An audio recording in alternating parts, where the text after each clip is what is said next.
Love affairs don't always last.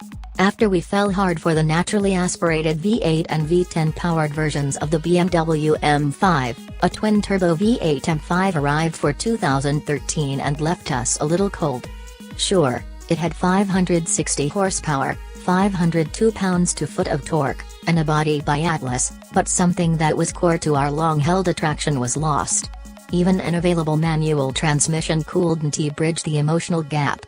While the car's performance left us in awe, somehow BMW forgot to make it fun. We'd grown apart. The divide grew when we heard rumors that the new M5 would have all-wheel drive, no manual option, and a conventional automatic transmission. Despite having all-wheel drive, BMW claims the new model is 20 pounds lighter than its predecessor, and even though power wasn't really ever a problem, we were delighted to learn that, thanks to larger turbos and more boost, the new M5's twin-turbocharged 4.4-liter V8 would have 600 horsepower and 553 pounds-to-foot of torque. Then we drove first a prototype and then a production version in Europe last year, and most of those fears were put to rest. Maybe we're ready to love again? We made a date with the first 2018 M5 available in the United States and took it straight to our test facility. That torque converter automatic that we'd worried might take the eagerness out of BMW's super sedan comes with a simple launch control function that works with the all-wheel drive system to help the new M5 turn some ridiculous times. A perfect launch is as easy as holding the brake and the accelerator while stopped. When fluid temperatures are right, the computer allows the engine to rev to nearly 3,000 revolutions per minute, and the rear tires start spinning as if the M5 were rear-wheel drive. Release the brakes, the front wheels kick in, and the M5 pounds forward. In 2.8 seconds you're at 60 miles per hour, and in 10.9 you whisked through the quarter mile at 129 miles per hour. That makes the new M5 the quickest sedan we've ever tested, tying a Tesla Model S P90D to 60 miles per hour but pulling ahead by 100 miles per hour and in a quarter mile. Turbo lag is absent, and the engine delivers instantaneous big whacks of power similar to a massive naturally aspirated engine.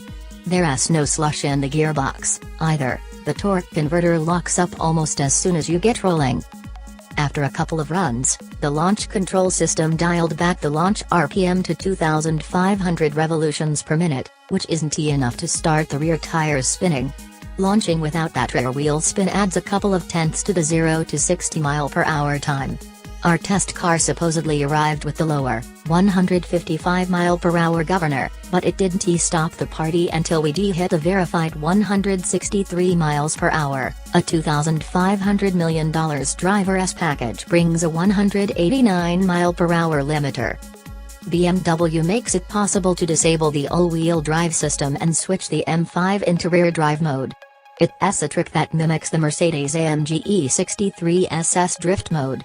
We thought it would be interesting to see how much all-wheel drive traction benefits acceleration, so we tested the M5 in rear drive mode, too.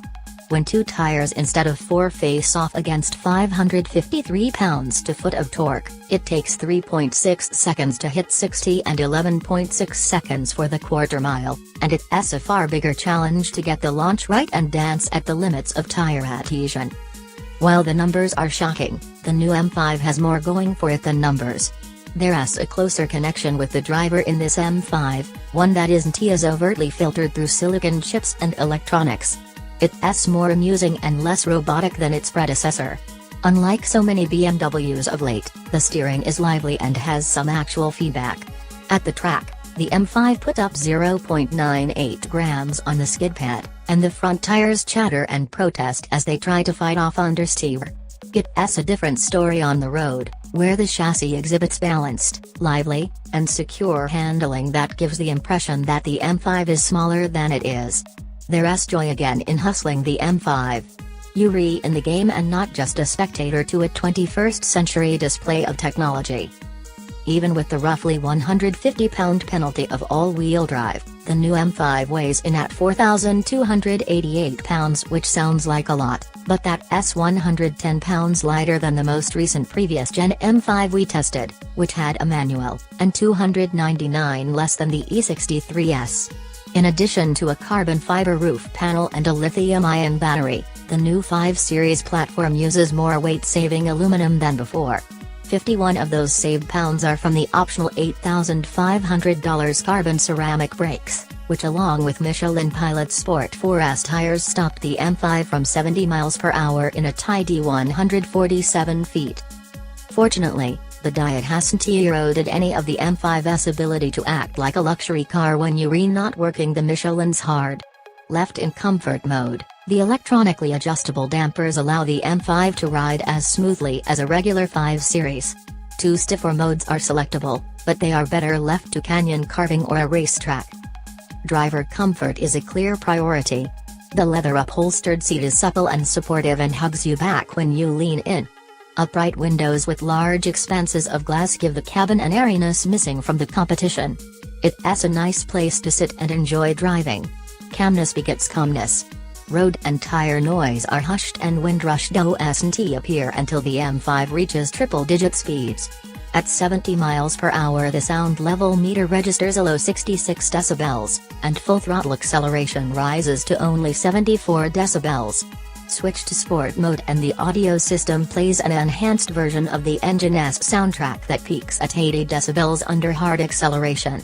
Any more would be annoying and would disturb the occupants of the M5's luxurious cabin.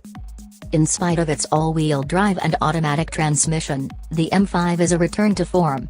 For the first time in a long time, we're lusting after a new M5.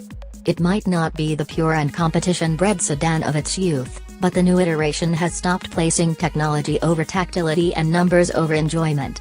The whole car is now better at integrating its tech and drawing the driver in. The performance data is more impressive than before, but the car is more than just something that generates an eye-popping test sheet. It's better to drive than its predecessor, which is something we haven't been able to say about an M5 since 2000.